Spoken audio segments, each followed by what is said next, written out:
Hello, everyone, and welcome to the New Frontier Africa. I am Abdulrasheed Abubakar.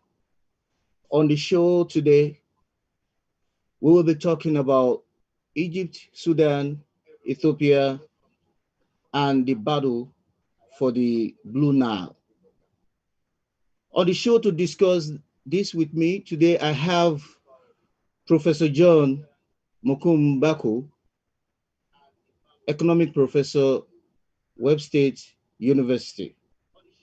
And also, I have Mr. Melvin FOOTE, founder and president, Constituency for Africa. Thank you so much, Professor John. How are you today? I'm fine, thank you. Hello, Mr. Melvin. How are you today? I'm doing well. I'm doing well. I'm busy, but it's a rainy day, so it's a good day to be busy. Thank you. Professor, let's talk about why is the dam so controversial, the Blue Nile Dam in Ethiopia? Well, the dam is controversial primarily because of where it is built. It's built on the Blue Nile in Ethiopia, just a few miles outside the border between Ethiopia and Sudan. And the Blue Nile supplies a little over 85% of the water that flows into the Nile River. And so the Egyptians are afraid that once the dam is completed, it could become an obstacle to the flow of water from the Blue Nile into the Nile River, threatening water supplies to Egypt.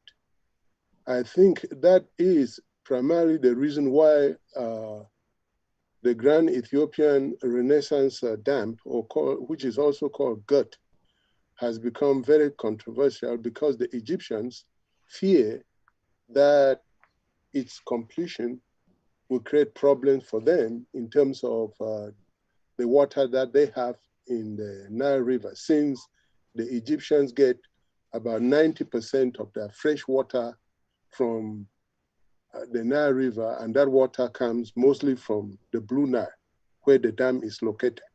That is the controversy. Thank you so much. Prof,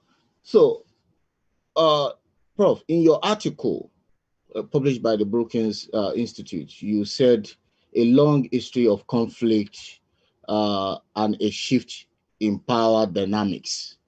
Can you tell me more on this? Well, the thing is that the struggle over the water in the Nile basin has been going on now for a very long time. And Egypt has been using the water from the Nile for thousands of years. I mean, when you see documentaries or movies about Egypt, going back hundreds of years, Egypt is always associated with the Nile. So the Nile is very important to Egypt. And if you look at a map of Egypt, one of the things you see is that most of the people who live in Egypt live along the stretch of the Nile, going all the way to the Nile Delta, where Cairo is located. And so the Nile is very important to Egypt. But most importantly is that during the colonial period, the British got involved in Nile politics, in that the British, looking for an alternative to the cotton that they had been importing from the US, started developing cotton fields in Egypt. And to provide adequate water for those cotton fields, they realized that they had to depend on the Nile for that process. And so in 1929, the British signed an agreement between themselves and the Egyptians. The Anglo-Egyptian Treaty. Yes, 1929. That treaty allocated most of the waters of the Nile River to Egypt and just a little bit to Sudan. And none was given to Ethiopia, even though Ethiopia supplies most of the water that goes into the Nile. Then in 1959, Egypt and Sudan signed a new agreement. It's just called the agreement between Egypt and Sudan. And what that agreement did was it reinforced the 1929 agreement and literally gave all of the waters of the Nile to Egypt and Sudan. Now the 29 agreement gave most of the waters of the Nile to Egypt and Sudan, but the 1959 agreement gave all of the waters of the Nile to Egypt and Sudan and left just a little bit for evaporation. So countries, upstream countries like Ethiopia and Kenya, Uganda, Tanzania, and all those countries that are called Nile riparian countries, those are countries that basically supply waters to the Nile. Those countries were not left with any water at all. And so from that period on, from 1929 all the way to the present period, Egypt has and Sudan have been monopolizing the waters of the Nile. And so in recent years, Ethiopians have basically said, we need to access some of those waters for our own development, that it is not fair to us that our highlands produce most of these waters and we are not able to access those waters to use them for our own development.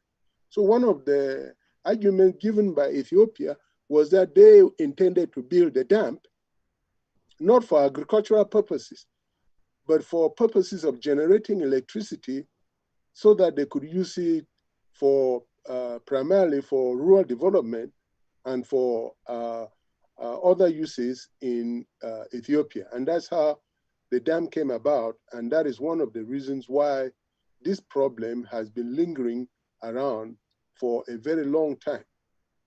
Thank you, Professor John. Let me get a little bit of Mr. Melvin Foote's reaction on. Mr. Melvin, you have been working on the continent of Africa for over a decade and looking at Sudan's internal issues. Where do you see Sudan in this whole crisis? Well, first I want to comment on what Professor John has just said. I learned a great deal in just what he outlined, a lot of the history, and I know the region very well, but I was not aware of a lot of the history that he's identified and laid out. So thank you very much for that. I do know the region very well. I've been involved in the Horn of Africa for, since really the early 70s. And I spent time in all of the countries, including Sudan, the South Sudan, and Ethiopia, Eritrea, all of the countries in the region. So I think it's absolutely crucial. I think this dam potentially could be a breakthrough, a ground swelling breakthrough for the region, for the people. That's a region that has been devastated by drought, famine. It's been devastated by locusts. It's been all kinds of problems that have made it a precarious place to live in and to invest in. I think the strongest people I've ever encountered anywhere in the world are in the Horn of Africa. These are people with desert conditions, whatever. So here we go, moving into the 21st century. And in order for any of these countries to progress, we really got to talk about regional problems, regional projects, such as the Inga Dam in DRC. If Africa is to really to develop and to address the needs of its people going forward, all these young people growing up, is going to have to restructure, away from the European division of the continent and all these little small countries, and start thinking more in terms of regional and continental collaboration. And so I see the dam being one of those projects, but it's going to require negotiation, it's going to require a partnership, it's going to require that all of the countries are sitting down at the table and defining this project, what it's going to mean for development, how it's going to benefit all of the countries, and thinking more in terms of regional integration as opposed to separate countries. So I think, to me, it points up, this issue points up the fact that the countries are still fragmented.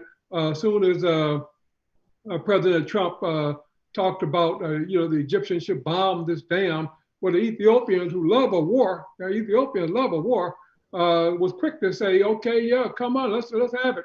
And the Ethiopian, prior to President Trump's,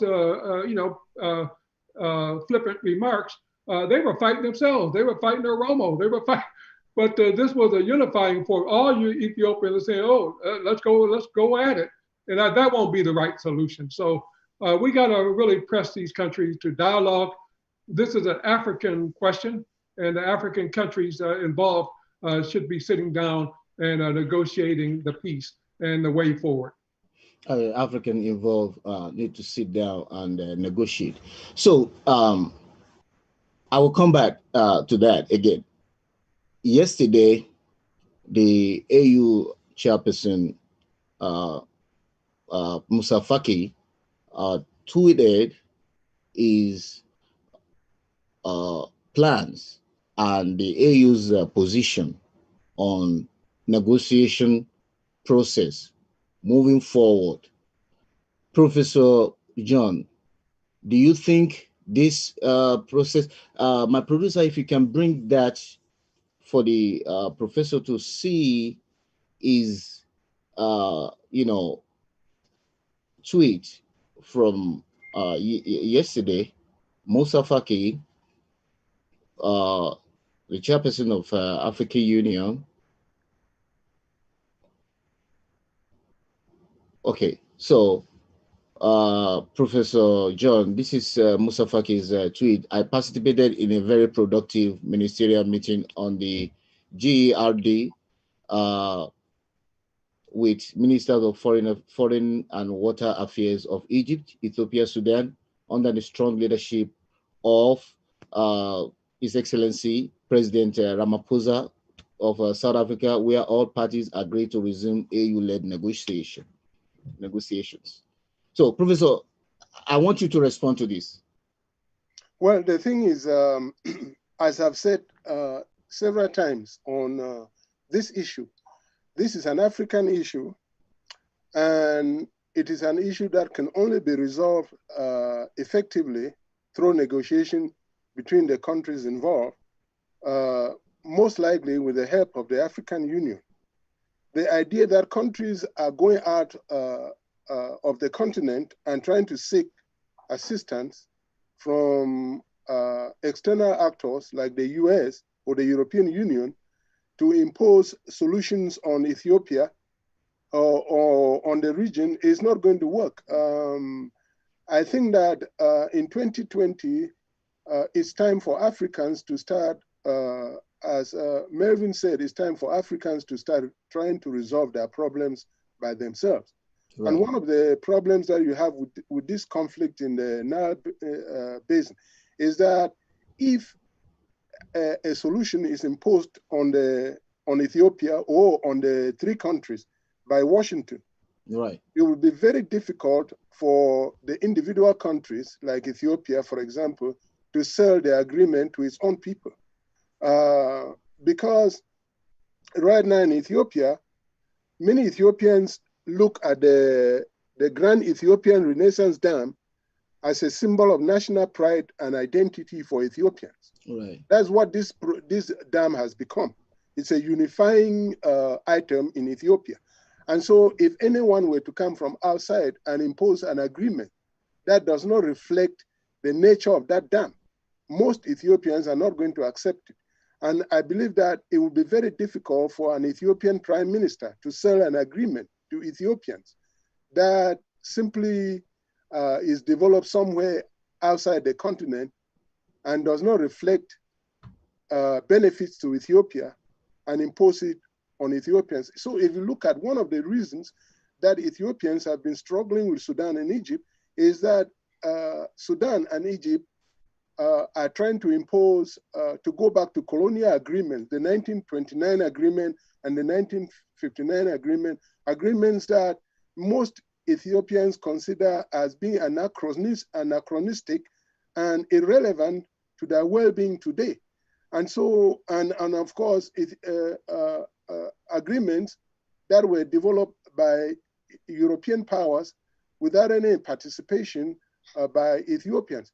And so one of the things that we have to keep in mind is that the best way and the most effective way and the most sustainable way to resolve these problems with the Nile is for all the countries involved to sit down and talk and try to gain trust.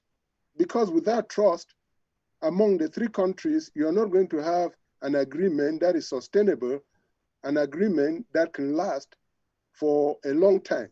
There has to be trust, and that trust can only be developed through mutual understanding and not through threats from Washington, D.C. So I think that the best way is for the three countries to rely on the assistance of the African Union and sit down and talk.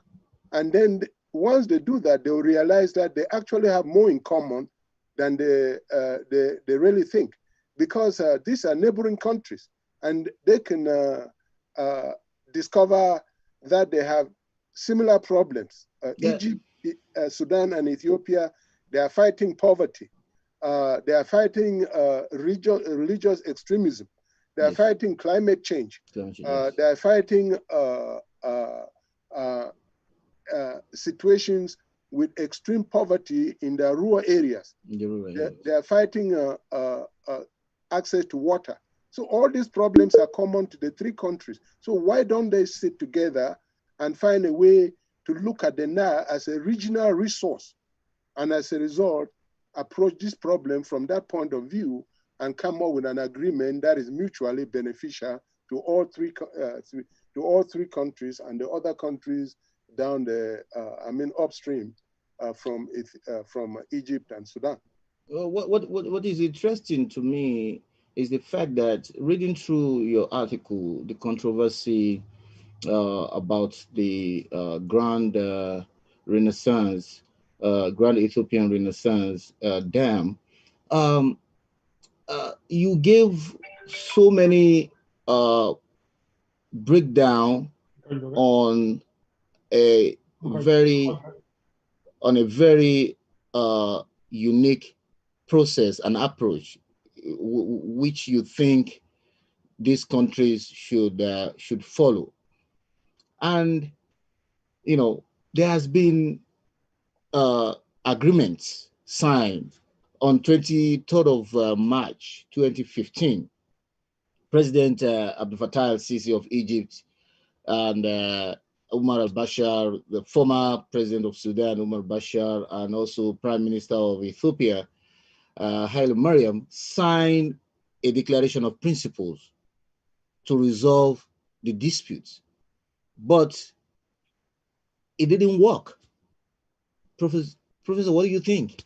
Well, you see, the problem with those prior agreements is that they were not comprehensive.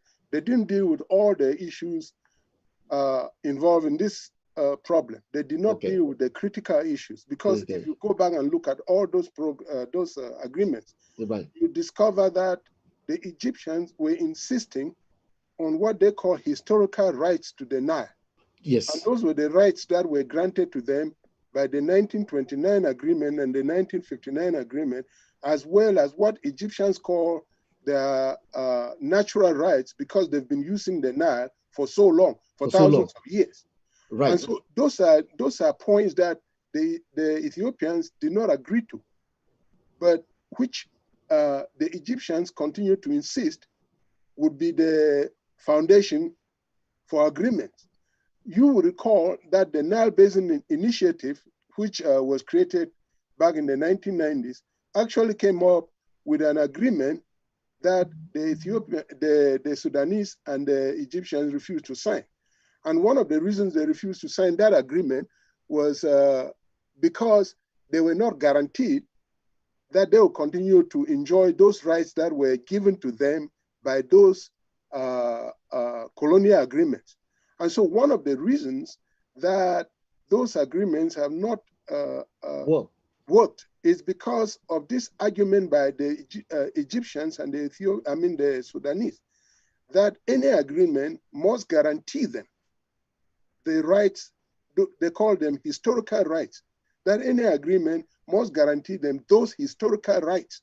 And what Ethiopia is saying is that we cannot accept an agreement that we are not part of, an agreement that was not put together with our participation, but most importantly, an agreement that basically forces us to give up access to our important natural resources, because those colonial agreements basically deprive Ethiopia of any access to the waters of the Blue Nile, which is located in their own country, as well as gives Egypt veto power over the construction of any infrastructure on the Nile River.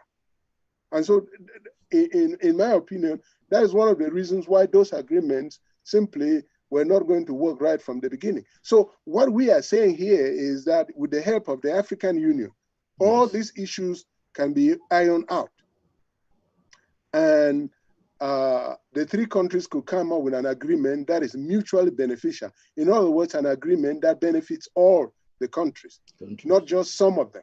Because if Egypt and Sudan continue to insist that those colonial agreements be the foundation for any type of negotiations, I really doubt that Ethiopians would be willing to accept that approach to negotiations, and you end up with the same problems that we've had so far. I don't see Sudan as a big problem.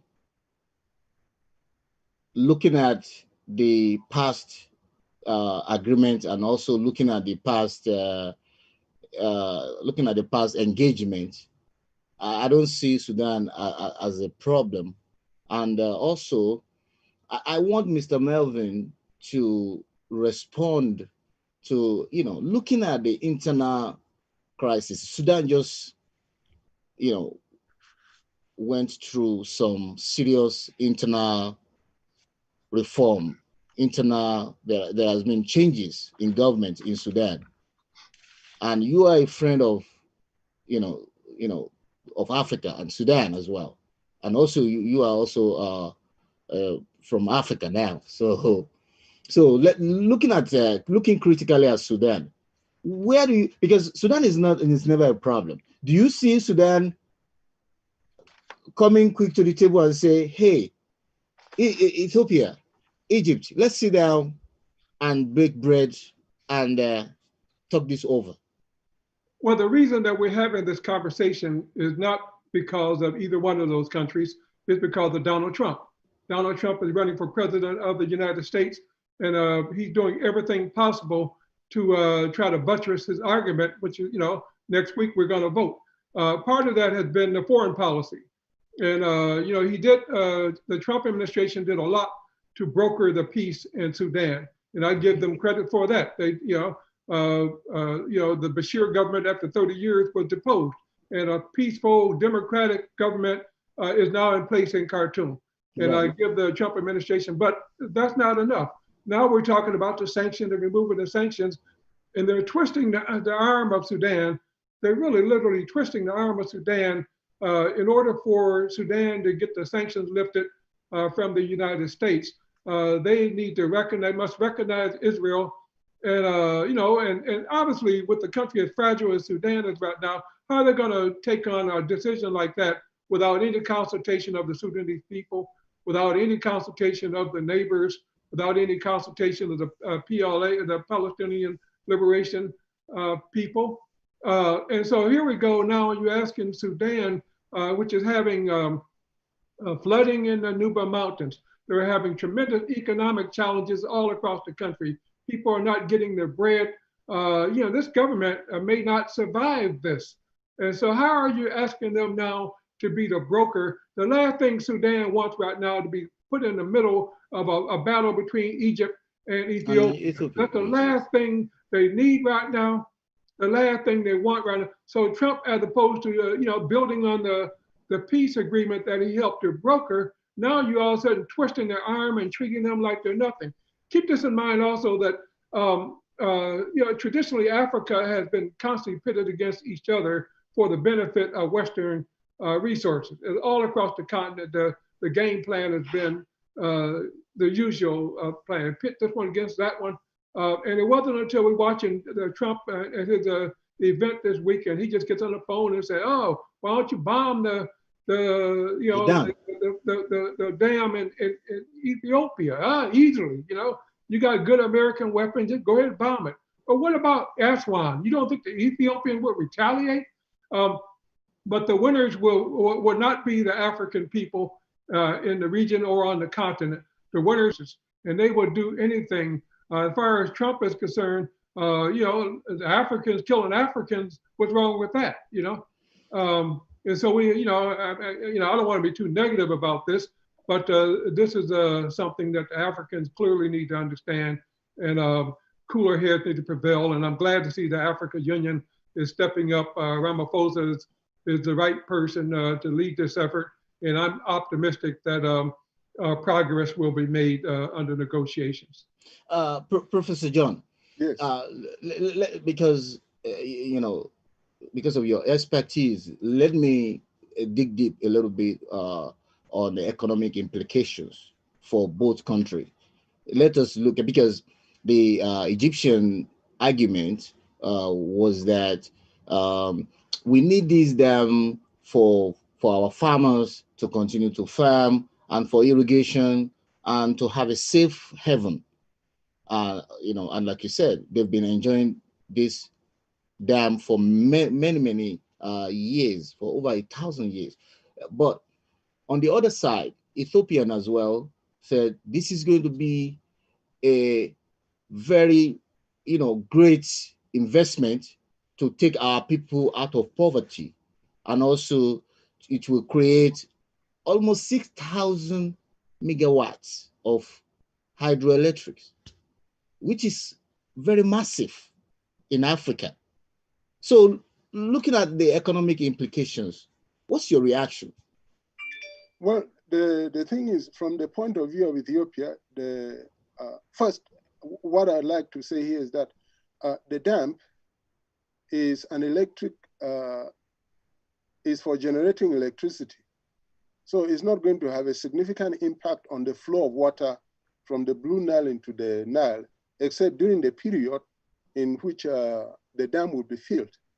And I think that's where Egypt is arguing that the filling timetable should be extended as long as possible in order to minimize the interruptions to the flow of water into the Nile River. Whereas the Ethiopians want the dam filled as quickly as possible, probably between 5 and 7 years. Yes. So that's the major controversy. So it's important for people to understand that the dam, because it is an electric dam, is not going to have significant impact on the flow of water from the Blue Nile into the Nile, except during the periods when they are filling the dam or when you have a drought.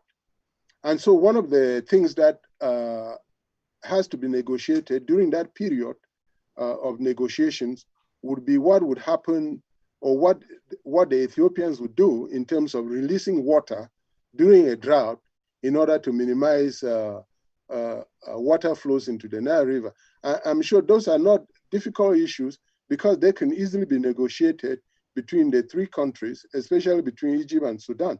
Those issues should be could easily be negotiated. But that said, the dam, in terms of the amount of electricity that is going to generate, produce, would be a significant economic boom, not just to Ethiopia, but also to Sudan and the other countries in the region, probably going as far as Kenya, Uganda, Chad, Niger, and all these countries that could benefit significantly from that low-cost source of electricity. So in terms of economic development, I believe that the dam could do a lot of good for Ethiopia. Now, there are worries that the people located in the area where the dam is being built will be displaced, and that they could suffer economic hardship as a result of that. But the Ethiopian government has pledged to make sure that those people are taken care of. And now, with respect to Egypt, it is true that the Nile is a lifeline for Egypt. without the Nile, you are not going to have Egypt, simply because fresh water from the Nile is very important to Egyptians. But I think that in order for Egyptians to secure that water, that can only be achieved through negotiation. So water is very important to, water from the Nile is very important to Egypt, not just for household use, but also for irrigation. And the Egyptians have one of the most sophisticated irrigation systems in Africa. And one of the things that they could do is use that expertise to bargain with the Ethiopians, because with the Ethiopians and the other countries that supply water to the Nile, because Egypt could supply that expertise to all these other countries and help them develop as a way to improve Egyptian relations with the rest of the countries in the Nile Basin. And those improved relationships could actually go a long way to help resolve the problems that they now have in the region. So it is true that the Nile is important for economic development in all those countries, but the best way for them to utilize the Nile in a fair, equitable, and effective manner is for the three countries to sit down and start talking. Because once they start doing so, it is only through that talking that other countries, the upstream countries, Ethiopia, Kenya, Tanzania, and so on, would be able to appreciate the extent to which Egypt relies on the Nile. But on the other hand, the talking would allow Egyptians to understand that Ethiopians are frustrated, or to understand why Ethiopians are frustrated. Because right now, most people in Egypt don't understand Ethiopian frustration. And so it is only through dialogue, cultural exchange of ideas, that these Nile Basin countries can understand what is important to each other, how the vulnerabilities of each country, that understanding can allow them to be able to come up with an agreement that is mutually beneficial. And I think that can be done. After all, if you look at what has happened in the U.S. and between the U.S. and Mexico over the Colorado River, you'll be able to understand that through negotiations, you can actually have an agreement that is mutually beneficial. Yeah, let's take a quick break. When we come back, we'll continue to talk on the battle for the Blue Nile.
Welcome back to the New Frontier Africa.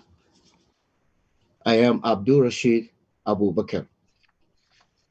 On the show today, we are talking about Egypt, Sudan, Ethiopia, and the battle for the Blue Nile.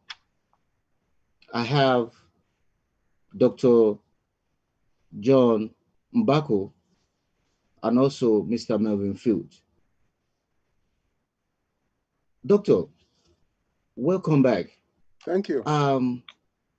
So I want to go back into your article, also to uh, see, get your reactions to the threat coming from the United States. First, the United States announced suspension of aid to Ethiopia right now at this moment, and also trying to bring negotiation,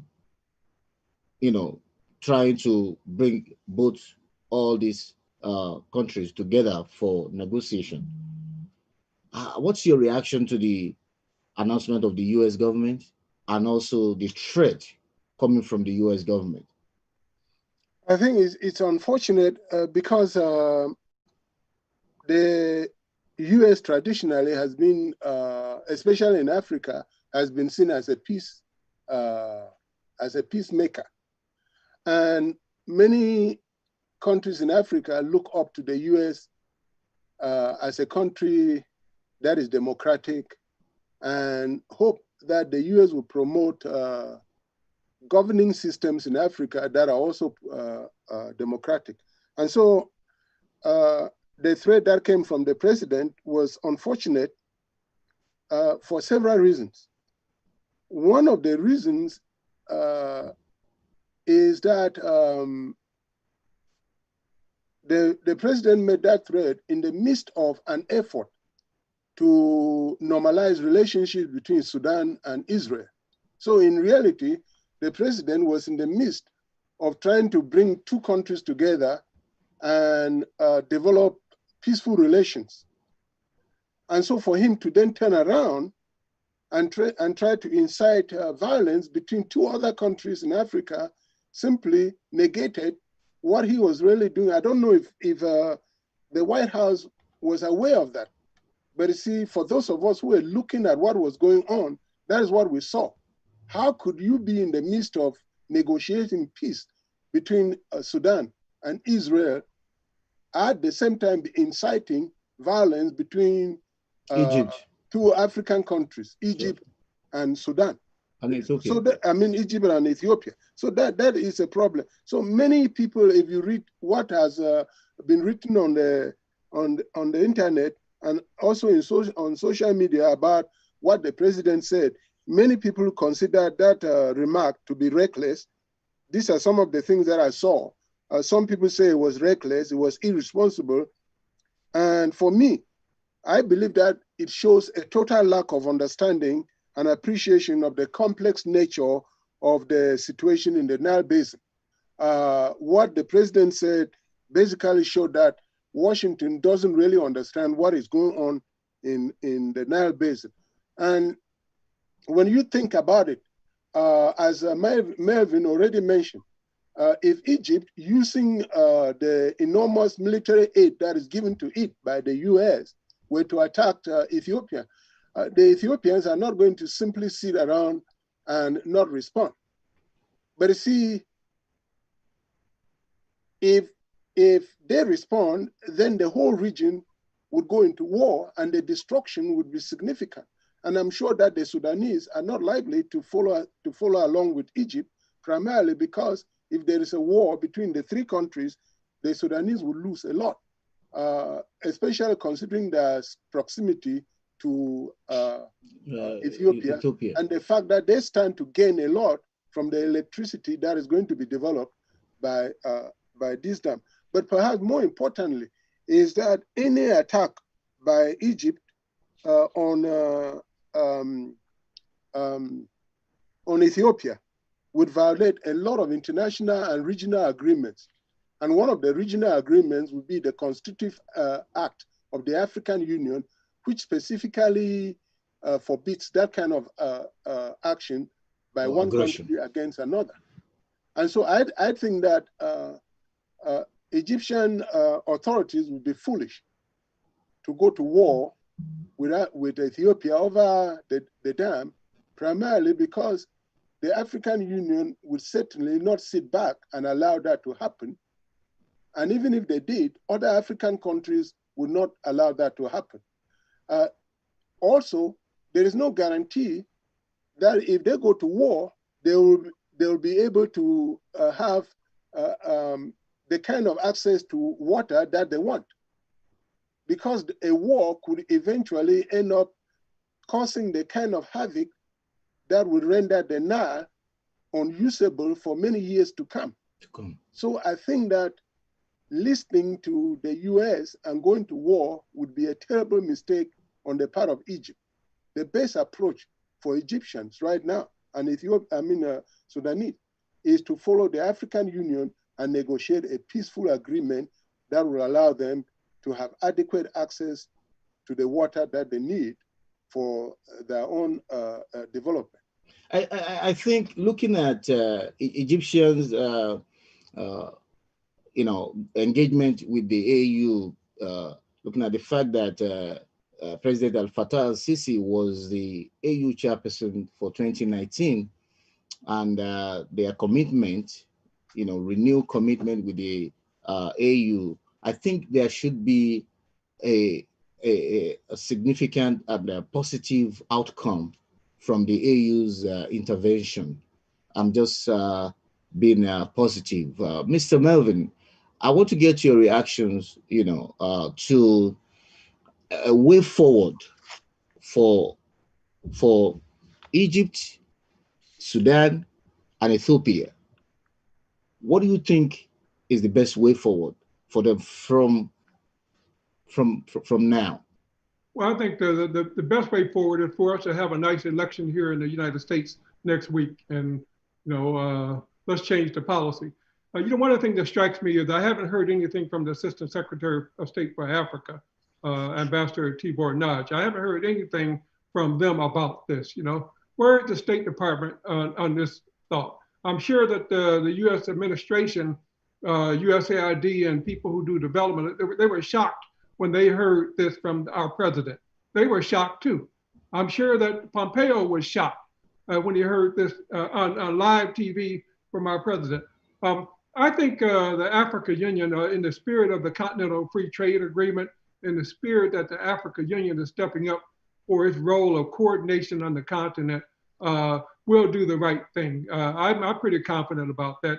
They're out in front of it. We see them, we hear them. So I think that the African Union is playing the role that it should be playing.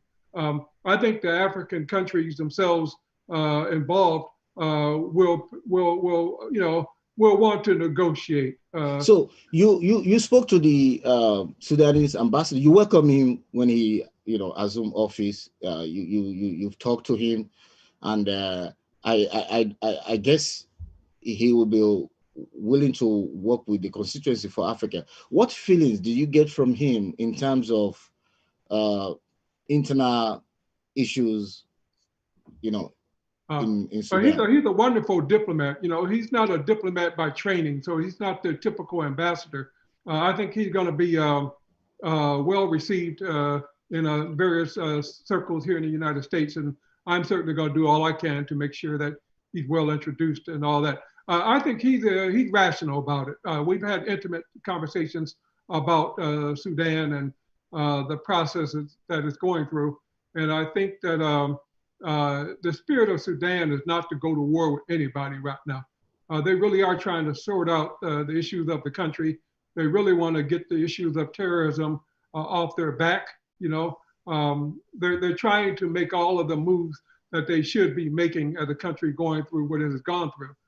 So I think that the ambassador really want to foster that kind of relationship. He really want to have a great relationship with the United States. They do feel that the U.S. can offer technology, the U.S. can offer investment. It can do a lot of things in support of the new Sudan. And I think he's right about that. And so I think the Sudan government really want to foster a regional peace agreement. They stand to win if this dam is built. It's going to help develop Sudan too. It's going to help develop Egypt. So I think that the Sudanese will want to play a role of negotiating the peace and making sure that this dam is structured in a way that all the countries will benefit. Yeah, thank you so much for that. So, Professor John, before we wrap up, your message to the Sudan, the Egypt, and also the Ethiopian government watching this show? Well, my message to them is that as African countries, they should stop looking outside for solutions to their problems. They should depend on themselves. They should have confidence in themselves. They should develop closer and better relations with their neighbors. As Melvin said earlier, African countries need to stop allowing themselves to be manipulated by the boundaries that were established by colonialism, and begin to realize that they are part of a unit called Africa. And so Egyptians should consider themselves and understand that they are Africans, and that what happens to other African countries also happens to them. And as a result, it is important for them to work as a unit and try to resolve those problems instead of always looking abroad, not realizing that anything that the US, I live in the US, so I understand this. Anything that the US is going to do in Africa, and there's no reason to blame them for it. Anything that the US is going to do in Africa, especially at a governmental level, will involve the US trying to maximize its national objectives. So if I'm if the president of the US is doing something in Africa, and it doesn't really matter who the president of the US is, but that is part of his job, his or her job as president, is to maximize the national objectives of the US. And those national objectives may not always be the objectives of the African countries. And it's the same thing with the European Union or the Russian Federation. And so what Africans have to understand is that, yes, it is okay for you to seek assistance from abroad, but you have to keep in mind that the solution to your problems lies in your own hands.